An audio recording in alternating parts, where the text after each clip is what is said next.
요한복음 17장 1절로 5절 말씀 한 절씩 교독하고 마지막 절은 함께 읽겠습니다. 제가 먼저 읽습니다. 예수께서 이 말씀을 하시고 눈을 들어 하늘을 우러러 이르시되 아버지여 때가 이르러 싸우니 아들을 영화롭게 하사 아들로 아버지를 영화롭게 하게 하옵소서. 아버지께서 아들에게 주신 모든 사람에게 영생을 주게 하시려고 만민을 다스리는 권세를 아들에게 주셨음이로소이다. 영생은 곧 유일하신 참 하나님과 그가 보내신 자 예수 그리스도를 아는 것이니이다.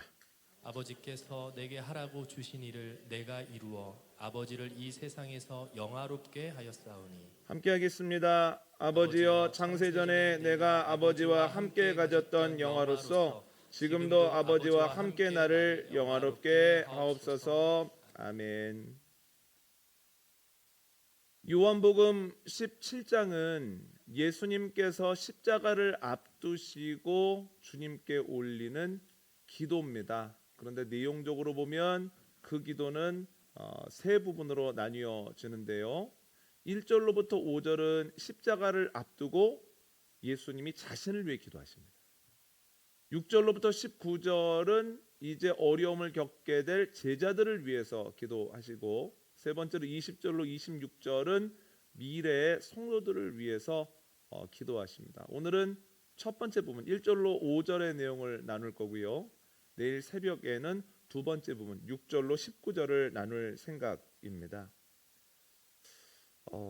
요즘 우리들에게 십자가는 그렇게 부정적인 의미가 아닙니다.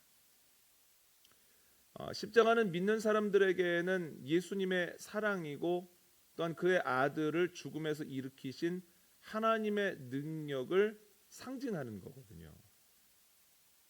그리고 믿지 않는 사람들에게도 십자가는 그렇게 부정적인 의미가 아니어서 십자가를 가지고 목걸이도 하고 반지도 하고 여러 가지 액세서리를 만든다는 거예요. 지금 우리에게는 부정적인 이미지가 아니고 좋은 이미지인데, 그런데 예수님께서 이 땅에 오셨을 때는 매우 부정적 이미지, 매우 사람들에게 무서운 이미지였다라고 하는 거예요. 여러 가지 그 이미지와 의미가 있습니다만 그 중에 두 가지만 꼽자면, 첫 번째, 로마의 관점에서 이 십자가는 실패를 의미합니다.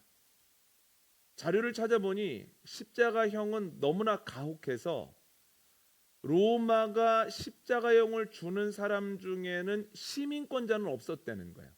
그러니까 로마의 시민권을 가지고 있지 않은 사람들만 십자가형을 내려서 고통을 줬다라고 하는 거죠.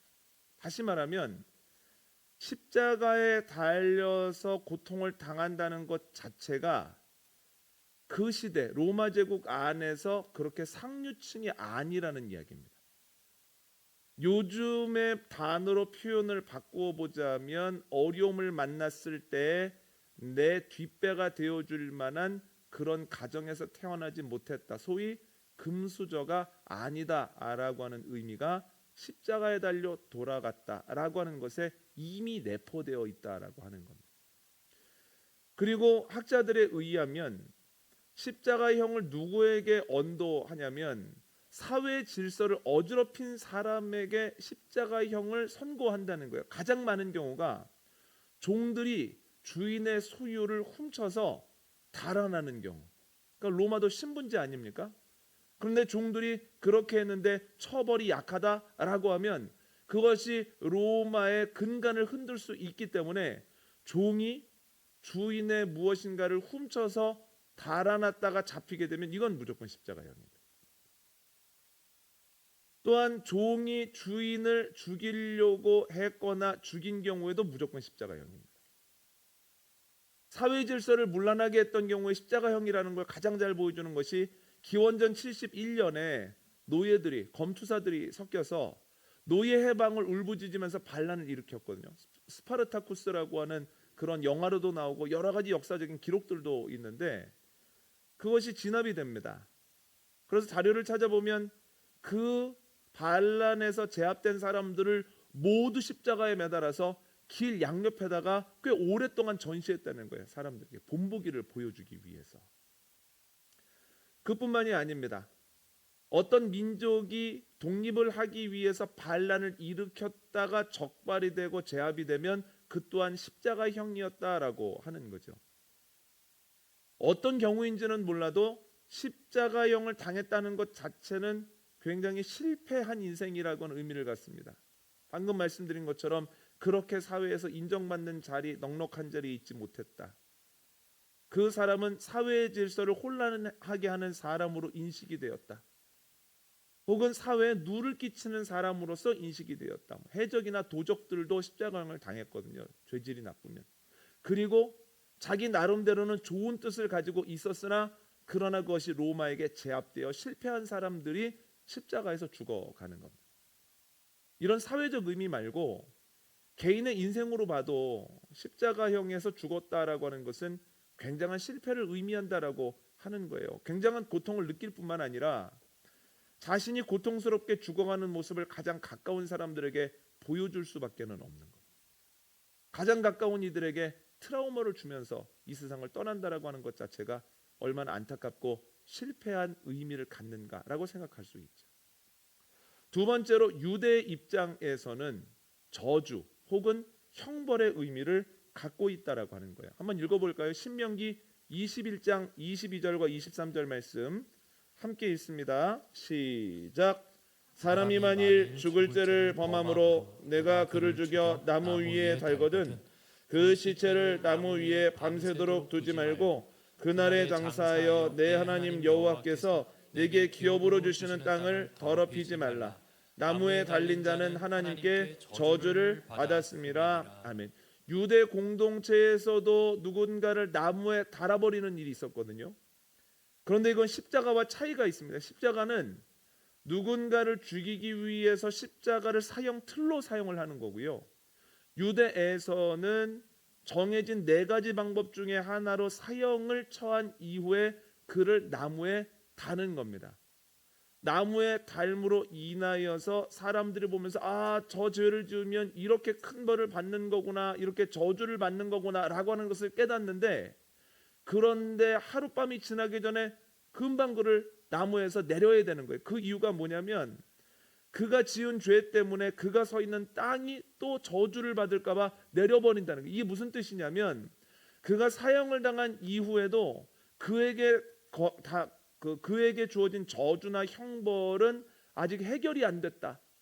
그러니까 그는 살아서도 그들에게 처형을 당했지만 유대 공동체에서 죽어서도 유대 공동체 안에 들어오지 못한다라는 의미를 가지고 있다는 거예요. 그래서 유대에서 나무에 달린다라고 하는 것은 최고의 저주와 최고의 형벌을 의미한다라고 하는 거죠. 앞에서 말씀드린 것처럼 십자가와 유대에서 나무에 단다라고 하는 것은 전혀 다른 얘기지만 유대 사람들은 구분하지 않았습니다. 그러니까 십자가에 달려 죽는 사람들도 나무에 달린 것이기 때문에 그가 하나님의 저주를 받았다라고 생각을 했거든요. 그래서 고린도전서 1장 23절을 보면 사도 바울이 이렇게 얘기를 합니다. 내가 복음을 전하는데 예수 그리스도가 십자가에 달려 돌아가셨다는 것 때문에 유대인들이 굉장히 받아들이기 힘들어한다는 거예요. 왜냐하면 사도 바울이 전하는 복음의 내용이 무엇입니까? 예수님이 하나님의 아들로서 우리를 구하기 위해 이 땅에 오셨다는 거예요. 그런데 어떻게 돌아가셨습니까? 십자가에 달려 돌아가셨죠. 그럼 유대 사람들은 나무에 달려 죽었구나. 그러면 저주를 받았네. 하나님의 아들인데 저주를 받아 하면서 예수 그리스도가 십자가에 달려 우리를 구원하셨다라고 하는 사실을 받아들이는 걸 너무 어려워했다라는 내용이 나온다는 거예요. 그러니까 여러분 로마로 보면 실패고 유대 공동체로 보면 저주나 형벌이다라고 하는 거죠. 그런데 여러분 그 당시 사람들이 십자가를 보면서 느꼈던 감정을 우리도 종종 느끼곤 하는데 언제 그러한 감정을 느끼냐면 갑작스러운 어려움을 만났을 때 그 어려움이 잘 극복이 안 될 때, 꽤 오래 지속이 될 때 똑같은 감정을 느낍니다. 첫 번째는 실패의 감정을 느낍니다. 갑자기 건강에 어려움이 생기거나 물질적인 어려움을 만나게 되거나 일터에서 문제가 생기거나 경제적인 어려움으로 허덕이게 되어지거나 기본적인 것들이 되어지지 않으면 나는 실패한 인생인가? 라는 실패라고 하는 단어를 자연스럽게 떠올린다는 거예요. 두 번째로는 어떤 단어를 떠올리냐면 징계나 저주를 떠올립니다. 내가 뭘 잘못했길래 이런 문제가 생겼지? 왜 우리 가족의 건강의 문제가, 물질의 문제가, 관계의 문제가, 혹은 일터의 문제가 생겼지 하면서 계속해서 내가 무엇 때문에 이런 일을 겪고 있는가, 벌 받는 것은 아닌가라는 생각을 계속한다라고 하는 거예요. 그런데 여러분, 예수님께서 십자가를 뭐라고 부르실까요? 오늘 본문을 보면 예수님은 십자가라고 하는 단어 자체를 쓰지 않으신다는 거예요.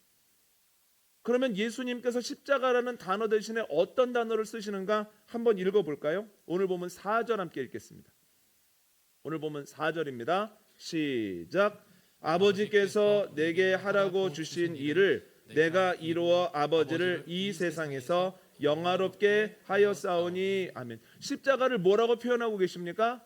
아버지께서 내게 하라고 주신 일.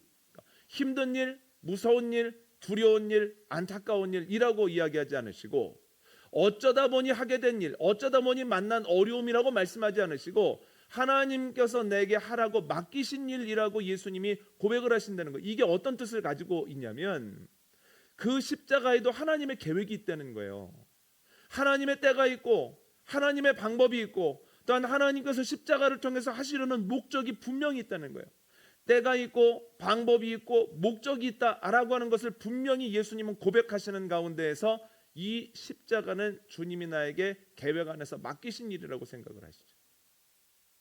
우리도 갑작스럽게 어려움을 만나거나 약함을 경험하거나 외로움을 경험하거나 혹은 그 어려움이 꽤 지속될 때에도, 아하, 이건 우연히 일어난 일이 아니라, 내가 실패하거나 내가 하나님께 벌을 받는 것이 아니라 하나님께서 분명한 계획 안에서, 하나님께서 분명한 목적을 가지고 내가 이 시기도 경험하게 하시는구나, 이 때도 지나가게 하시는구나, 이 일도 하나님 안에 있어 라고 하는 것을 고백하게 되어지는 믿음이 저와 여러분에게 넘치게 되어지기를 원합니다. 여러분, 우리가 좋은 일을 만났을 때, 내가 원하는 대로 일이 되어질 때는 하나님의 계획 안에서 일이 되어지고 있다고 생각을 하지만, 내가 어려운 일을 만나고 내 뜻과는 반대 방향으로 일이 진행되어질 때, 고될 때, 힘들 때는 마치 이때는 하나님이 안 계신 것처럼, 여기에는 하나님의 섭리가 없는 것처럼 생각하지만 결코 그렇지 않다는 거예요. 예수님은 십자가라고 하는, 모든 사람이 실패요, 모든 사람이 징계요, 저주라고 이야기했던 그 사건을 통해서도 하나님의 섭리가 있음을 깨닫고 앞으로 나아가셨다는, 이러한 믿음이 조금이라도 우리에게 주어지게 되기를 원합니다. 그런데 오늘 본문을 보면 예수님은 십자가를 하나님의 나에게 계획 안에서 맡겨주신 일이라고 이야기하시는 동시에 또 십자가를 다르게 표현하시거든요. 아주 긍정적인 단어로 표현하시는데, 오늘 본문에 어떤 단어가 가장 많이 나오는지 한번 읽어볼까요? 오늘 본문 1절 읽겠습니다. 1절 읽습니다. 시작. 예수께서 이 말씀을 하시고 눈을 들어 하늘을 우러러 이르시되, 아버지여, 때가 이르렀사오니 아들을 영화롭게 하사 아들로 아버지를 영화롭게 하게 하옵소서. 아멘. 4절과 5절 읽어볼까요? 시작. 아버지께서 내게 하라고 주신 일을 내가 이루어 아버지를 이 세상에서 영화롭게 하셨사오니, 아버지여, 창세전에 내가 아버지와 함께 가졌던 영화로서 지금도 아버지와 함께 나를 영화롭게 하옵소서. 아멘. 오늘 본문에 가장 많이 나오는 단어는 영화라는 단어입니다. 표준세 번역과 공동 번역은 이걸 영광이라고 번역합니다. 아버지 이름을 높이는 일이라고 얘기를 하거든요. 제일 많이 나오는 단어가 영화입니다. 두 번째로 많이 나오는 단어가 뭘까요? 한번 읽어볼까요? 2절과 3절입니다. 시작. 아버지께서 아들에게 주신 모든 사람에게 영생을 주게 하시려고 만민을 다스리는 권세를 아들에게 주셨음이로소이다. 영생은 곧 유일하신 참 하나님과 그가 보내신 자 예수 그리스도를 아는 것이니이다. 아멘. 영생이라고 하는 단어가 두 번 나온다는 거예요. 그래서 예수님은 십자가를 영화로운 일, 영광스러운 일이라고 하나를 표현하셨고, 두 번째는 영생이라고 표현하셨다라고 하는 거예요. 그래서 오늘은 왜 모든 사람들이 십자가를 실패요, 저주요, 징계로 부르는데 왜 예수님은 십자가를 영화 그리고 영생이라고 부르셨는지를 한번 나눠보려고. 첫 번째는 왜 예수님이 영화라고 부르셨냐는 거예요. 그 힘들고 고된 십자가를. 여러분, 십자가가 왜 실패일까요? 십자가가 왜 형벌일까요? 십자가의 결론이 죽음이기 때문이에요. 그것도 비참한 죽음이기 때문이에요. 그런데 여러분, 예수님의 십자가는 끝이 아니라는 거예요. 죽음이 결론이 아니라는 거예요. 예수님의 십자가가 다른 이들에게, 사랑하는 이들에게 트라우마를 준 것이 아니다라고 하는 거예요. 예수님의 십자가는 끝이 아니라 그 너머에 영광이 있고 그 너머에 사람들의 모든 아픔과 어려움을 싣고도 남을 만한 밝음이 있다라고 하는 거예요. 예수님 반복적으로 말씀하셨거든요. 마태복음, 마가복음, 누가복음을 보면 예수님께서 베드로의 고백을 들으신 이후부터 제자들에게 계속해서 예고하시거든요. 내가 이제 예루살렘에 가서 고난을 받다가 십자가에 달려 죽고 내가 3일 만에 부활할 것이다. 그랬더니 베드로가 벌컥 화내지 않습니까? 마음 단단히 먹으십시오. 무슨 말씀하시는 겁니까? 그랬다가 예수님께 책망받잖아요. 예수님께서 계속 제자들에게 말씀하셨거든요. 내가 고난받다 죽을 것이다. 그러나 염려하지 말아라. 고난 끝에 죽음이 끝이 아니라 고난 이후에 부활이 있다. 고난 이후에 영광이 있다라고 말씀을 하셨거든요. 요한복음에서도 마찬가지입니다. 우리가 잘 알고 있는 비유 한번 볼까요? 요한복음 15장 12장 23절 24절입니다. 시작. 예수께서 대답하여 이르시되 인자가 영광을 얻을 때가 왔도다. 내가 진실로 진실로 너희에게 이르노니 한 알의 밀이 땅에 떨어져 죽지 아니하면 한 알 그대로 있고 죽으면 많은 열매를 맺느니라. 아멘. 여러분, 새벽에 말씀드린 것처럼 밀알이 땅에 떨어진다는 게 무엇을 의미합니까? 예수님이 하늘 보좌를 보시고 인간의 몸을 입고 이 땅에 오신다는 걸 의미합니다. 그러면 하늘의 밀이 땅에 떨어진 이후에 죽는다는 게 뭘 의미합니까? 예수님께서 십자가를 지신다는 걸 의미합니다. 그런데 거기서 끝나는 게 아니라 예수님 뭐라고 말씀하십니까? 그 밀알이 땅에 떨어져 죽으면, 썩으면 그것이 열매를 많이 맺는다는 거예요. 그 열매가 죽음으로 생명이 끝나는 것이 아니라 더 풍성한 열매가 열리게 된다는 거예요. 여러분, 예수님께서 십자가에 달려 돌아가시죠. 그리고 예수님께서 부활하십니다. 부활의 첫 열매가 되십니다. 그래서 많은 이들이 그 부활을 따라서 둘째 열매, 셋째 열매가 계속 되는 거죠. 그 부활에 대한 소망이 있죠. 그래서 예수님께서 이러한 이야기를 하셨다라고 하는 거예요. 여러분, 예수님께서 십자가를 지시고 그 십자가에서 죽음을 이기셨기 때문에 우리는 그 예수님의 십자가의 부활을 통해서 하나님의 능력을 알게 됩니다. 아, 하나님의 능력은 죽음마저도 이기시는구나. 그리고 예수님의 신실하심은 어떤 상황에서도 지켜지는구나. 십자가를 통한 부활을 통해서 하나님의 능력과 또한 주님의 신실하심이 드러나죠. 그래서 십자가를 통해서 주님이 영광 받으시고 영화롭게 된다는 이야기를 기도 중에 예수님이 하셨다라고 하는 거예요. 여러분, 우리가 지금 겪고 있는 여러 가지 고민들, 어려움들, 또한 속상한 것들, 상처들이 이것이 주님 안에 있을 때 문제가 문제로 끝나지 않게 되어질 줄 믿습니다. 주님을 따라가는 과정 중에, 주님의 말씀들을 해보려고 하는 과정 중에 겪는 어려움은 결국 주님의 때에 간증이 되어지고 주님이 기뻐하시는 열매가 되어질 줄 믿습니다. 그렇다면 우리가 어떤 생각을 해야 되겠습니까? 어려울 때, 힘들 때, 주님의 뜻대로 하는 과정 중에 속상할 때 우리가 이렇게 생각을 해야 된다는 거예요. 아, 이것이 주님의 영광이 되겠구나. 따라해 볼까요? 이것이 주님의 영광이 되겠구나. 이것이 주님의 영광이 되겠구나. 여러분, 어렵고 힘들고 속상하고 갑작스럽게 놀라운 일 앞에서 그래, 이것이 결론이 아니다. 이것을 통해서 주님의 영광이 드러나게 될 것이다.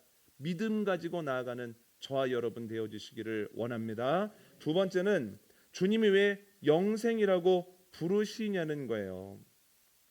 여러분, 영생이 무엇입니까? 영원한 삶이라고 하는 단어적 뜻도 있고 또는 원어적으로 보면 참된 삶이라고 하는 뜻도 가지고 있는데요. 오늘 보면 3절에 그 의미를 예수님이 말씀해 주시는 내용이 나오는데 한번 읽어볼까요? 시작. 영생은 곧 유일하신 참 하나님과 그가 보내신 자 예수 그리스도를 아는 것이니이다. 아멘. 영생은 하나님 그리고 하나님의 아들을 아는 겁니다. 하나님을 알 때 우리가 어디에서부터 왔는지 알고 예수님을 알 때 우리가 어디로 가야 되고 무엇을 해야 되는지를 알거든요. 그래서 우리가 어디에서 왔는지 알고 어디로 가야 하는지 고민하는 가운데 주님을 따라가는 삶이 참된 삶이기 때문에 하나님과 하나님의 아들을 아는 것이 영생이다라고 말씀을 하셨습니다. 그런데 여러분, 하나님과 하나님의 아들을 아는 것이 쉬울까요? 어려울까요? 어렵습니다. 어렵다고 말씀드리는 이유는 예수님을 위해서 자신의 것을 다 놓고 따르는 제자들도 예수님이 누구신지를 아는 것이 참 어려웠습니다. 그래서 처음에 예수님 만났을 때 선생님이라고 부르거든요. 선생님 부르거든요. 라삐어 부르는데, 그런데 선생님이라고 부르는 게 잘 안 깨집니다. 예수님의 말씀을 매일 아침 저녁으로 듣고 예수님의 표적을 그렇게 보는데도 불구하고 예수님이 누구신지를 잘 모릅니다. 그래서 예수님께서 제자들에게 사람들이 나를 누구라고 하느냐 했더니 누구는 세례 요한이라고도 하고 엘리야라고도 하고 또한 그와 비슷한 선지자라고도 합니다. 그랬더니 예수님이 물으시잖아요. 그러면 너희는 나를 누구라 하느냐? 그랬더니 베드로가 이렇게 대답합니다. 주는 그리스도시요 살아계신 하나님의 아들이십니다. 그 이야기를 듣고 예수님이 그렇구나 하십니까? 아니면 깜짝 놀라십니까? 깜짝 놀라시죠. 어떻게까지 말씀하시냐면, 야, 이것은 네 머리에서 나온 게 아니다. 하나님께서 너에게 부어주신 지혜다 라고 하시면서 내가 그 고백 위에 교회를 세울 거야. 그리고 너에게 천국 열쇠를 줄 것인데 네가 땅에서도 풀면 하늘에서도 풀릴 거고 또한 땅에서 매면 하늘에서도 매일 거야 라고 하는 극찬과 함께 최고의 선물을 주셨다는 거예요. 왜 그럴까요? 예수님을 바로 아는 것이 쉽지 않기 때문에 제자들에게도. 여러분, 제자들이 예수님 단순히 선생님 아닌데, 단순히 랍비 아니신데 라고 하는 것을 깨닫는 사건이 있었거든요. 그게 언제냐면 예수님과 함께 배를 타고 갈릴리 호수를 건너가고 있었습니다. 갈릴리 호수를 건너가는데 풍랑을 만난 거예요. 아무리 노력을 해도 풍랑이 극복이 안 되는 겁니다. 거의 죽게 되었습니다. 그때 예수님을 깨웁니다. 예수님 좀 일어나십시오. 우리 다 죽게 되었습니다. 그랬더니 예수님께서 일어나셔서 바다를 꾸짖으셨을 때 그 바다가 잔잔해졌다는 거예요. 바람이 멈췄다는 거예요. 그랬을 때 제자들이 저분이 누구시기에 이렇게 얘기를 하거든요. 이게 무슨 뜻이냐면 단순히 나보다 뛰어난 학문적인 성취를 했던 선생님은 아니구나. 단순한 랍비는 아니구나. 그러면서도 주님이 누구인지를 명확하게 고백을 못하는 거예요. 베드로가 그 고백을 한 건 이 경험으로부터 한참 지나서입니다. 그래서 예수님을 아는 것이 영생이라고 했는데 예수님을 제대로 아는 것이 결코 만만한 문제가 아니라는 거예요. 그런데 놀라운 게 예수님의 제자도 아닌데 예수님을 많이 만난 것도 아닌데 심지어 유대인들이 무시했던 이방인인데 예수님에 대해서 명확히 고백하는 사람이 있습니다. 한번 읽어볼까요? 마태복음 27장 54절 말씀입니다. 시작. 백부장과 및 함께 예수를 지키던 자들이 지진과 그 일어난 일들을 보고 심히 두려워하여 이르되 이는 진실로 하나님의 아들이었도다 하더라. 아멘. 예수님께서 십자가에서 고난 받으시다가 숨을 거두십니다. 숨을 거두실 때 큰 지진이 일어납니다. 땅이 흔들리면서 바위가 터지고 무덤이 열리기 시작합니다. 굉장히 두려운 걸 보면서 백부장과 로마 군인이죠. 그리고 함께하던 그 로마 병정이 이렇게 고백을 합니다. 야, 그가 진실로 하나님의 아들이었구나. 여러분, 베드로와 그 제자들은 매일매일 예수님과 동행하고 말씀 듣고 표적을 보는 가운데 몇 년 만에 하나님의 아들입니다 그런 고백했거든요. 그런데 십자가를 통해서 일어나는 여러 가지 흔들림과 여러 가지 두려운 일들을 보는 가운데에서 로마 병정들이 그 놀라움에 저분은 하나님의 아들이었구나 라고 하는 것을 고백하게 된다는 거예요. 이걸 통해서 제가 생각하게 된 건 뭐냐면 십자가를 통해서 예수님을 알게 된다는 거예요.